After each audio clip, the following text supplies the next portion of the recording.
Alright, so you guys had asked me to give you a tour of my CD collection. I have so many, as you can see.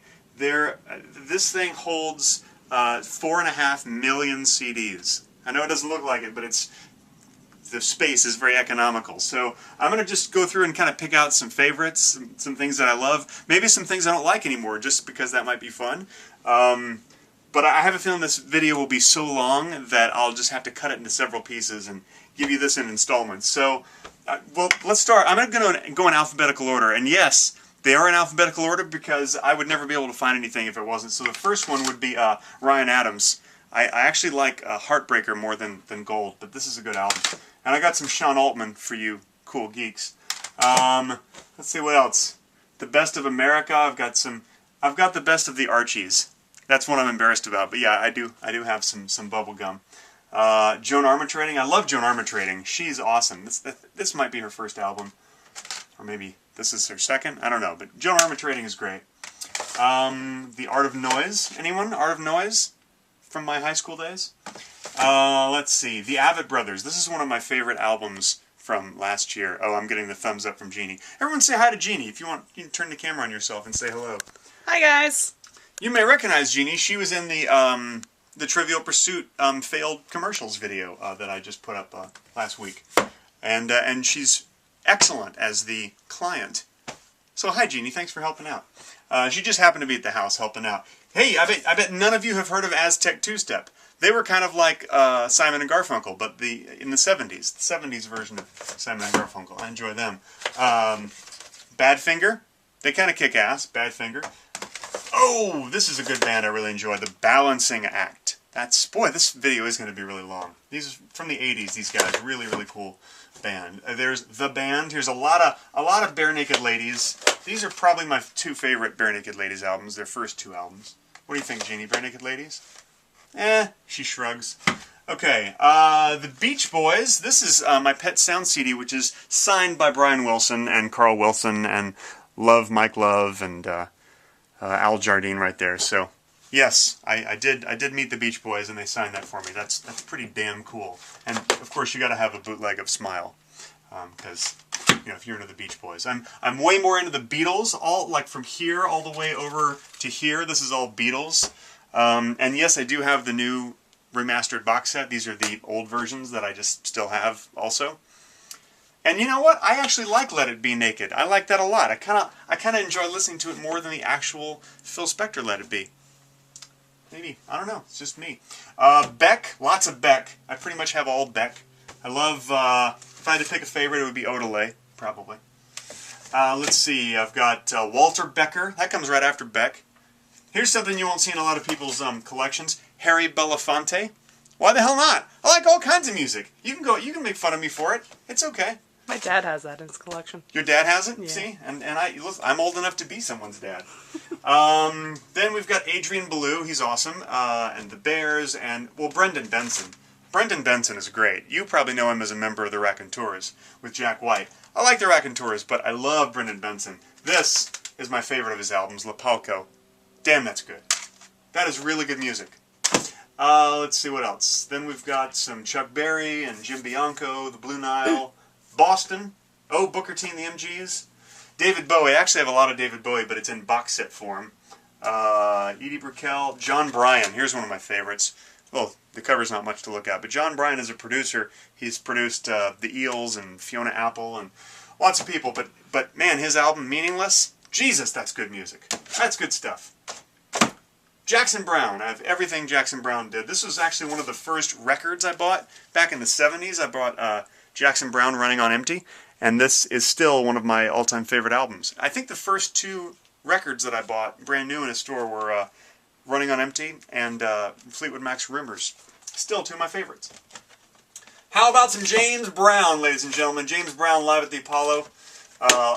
James Brown, some box sets. Lots of James Brown. He kicks ass. Although surprisingly, one of the worst concerts I've ever been to. In the mid-1980s. He was terrible. He was all coked up, and he was like 3 hours late in Dallas, Texas, around 1985. Awful show. I actually walked out of James Brown.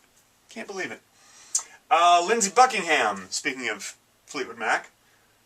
Buckwheat Zydeco for a little... Oh, wait, first of all, before we pass Lindsey Buckingham, this album has never been released on CD. This is Lindsey Buckingham and Stevie Nicks, Buckingham Nicks. It's a great album. I had to like transfer it from vinyl to get it onto this disc, but it's... Man, that's good. I don't know why that's never been released on CD. Solomon Burke, the comeback album, Don't Give Up on Me, with songs written by Elvis Costello and a bunch of really cool people. That's great. Lots of David Byrne over here. I really dig David Byrne. Hard to pick a favorite. I can't pick a favorite. Cake. Love Cake. Cake is good. Easy to pick a favorite with Cake. It's got to be Prolonging the Magic. I enjoy Cake very much. Wow, we already made it through the first row. How much time is that so far, Jeannie? Almost 6 minutes. Okay, I'm going to go through the second row and then we're going to call it a day for today, because that's a lot of music to cover. Laura Cantrell is a really cool sort of an alt country singer. I really enjoy Laura Cantrell. Have all of her stuff. The Cardigans, yes, I love the Cardigans. This is like later Cardigans. This is really good. What is this? Long? I don't know. The Cars, got to have the Cars, and some Johnny Cash. Some Cash. Let's see. Tracy Chapman, that's one of those things that I've had since it came out, and I probably haven't listened to it since the 80s. Ray Charles, I think you gotta have some Ray Charles. I've got sort of several discs of his. I've got a compilation that I made of the best of Vic Chestnut. I like him very much, but not all Vic Chestnut. Just like a CD's worth. Chicago, lots of Chicago. I have pretty much everything Eric Clapton did in the 70s through like the mid-80s. This is another one of my favorite albums of all time, Slow Hand. If you're interested in Eric Clapton, you just want to get a great album, pick up Slow Hand. And one of the hardest things about this video is I can't play you any music because of the copyright laws. I can't play you anything. I can just tell you about it, which makes it kind of boring, doesn't it? Back to some oldie stuff, the Coasters. You know, when I was in high school, I went through a bunch of different phases. First, I went through like a 1960s phase and listened just to nothing but 60s music. You know, all this stuff way before I was born. 1950s, I went through a 1950s phase. That's when I picked up the Coasters, and I think I'd seen the movie Diner, which is another one of my favorite movies from Barry Levinson, and it had all this 1950s music in it, and that's what got me into that. And then I went through a punk phase, and I listened to nothing but like the Angry Samoans and Generation X and the Dead Kennedys and all kinds of shit like that. But now I have it all, and I love it all. The only thing I never went through is a metal phase. Never went through a metal phase, or country. Never went through really a country phase either. Joe Cocker, anyone? Delicious Joe Cocker? I don't know what that means. Mark Cohn, really great singer-songwriter. I enjoy that guy. Let's see. Jason Collette. Here's a guy that probably a lot of people don't know about. He is a member of Broken Social Scene in Canada, and boy, his solo stuff is so good. This is an album called Idols of Exile. Really, really good music.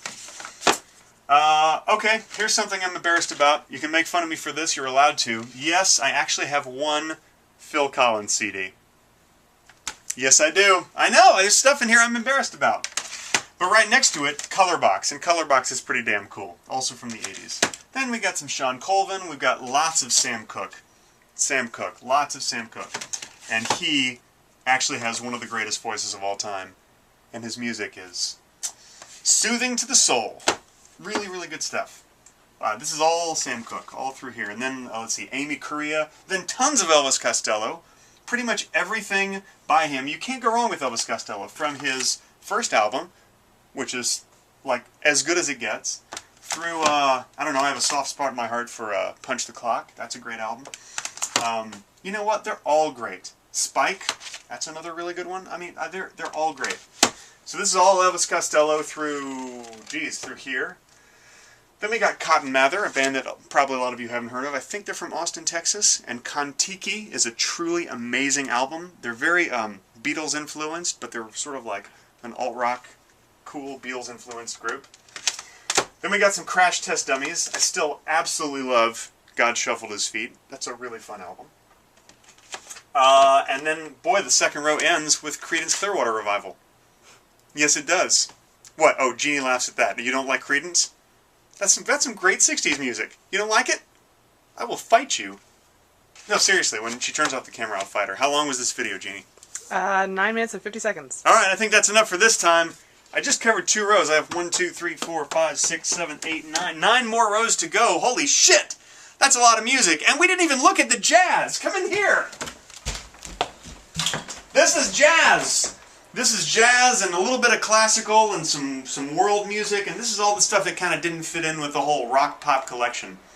This is the bedroom that we use as Codex's bedroom for the guild. This is actually our guest bedroom in the house. But anyway, thanks for watching the video, you guys. If you liked it, then I'll continue next week. I'll put up the next installment of my CD collection. And if you didn't, then I guess I won't do another one. Okay, thanks for watching. Bye, everybody. See you later.